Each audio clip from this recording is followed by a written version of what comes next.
okey lang 'yan, okey lang na kung ano yung kaya mong gawin. Wala kang ibang dapat patunayan. Huwag kang magpadikta sa ibang tao, huwag kang magpa-pressure sa kanila. Kung anong kaya mo, yun lang. Do your best, huwag masyadong magpabaya sa sarili, mahalin mo yung sarili mo. Kung ano yung mga kaya mo lang gawin, yun yung gawin mo. Okey lang naman mag-try ng ibang option, ibang kumbaga parang putahe, ingredients, okey lang naman mag-try.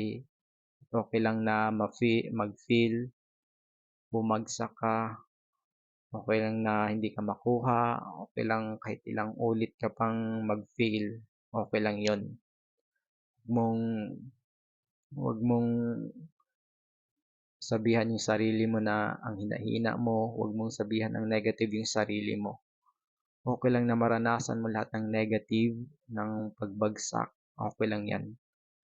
Basta kailangan i-motivate mo yung sarili mo kahit nararanasan mo yung mga ganiyang negative, i-motivate mo yung sarili mo na huwag kang susuko. Huwag kang susuko, lumaban ka, napapagod ka, pahinga ka, nagugutom ka, kumain ka, kung ano yung gusto mong gawin na makakatulong sa sarili mo to improve, gawin mo. Huwag kang matakot sa ibang tao na kung anong mga negative na sasabihin nila sa'yo. Basta wala kang inaapakang tao, wala kang ginagawa ng masama, magpatuloy ka lang sa mga gusto mong gawin, magpatuloy ka lang bilang mabuting tao.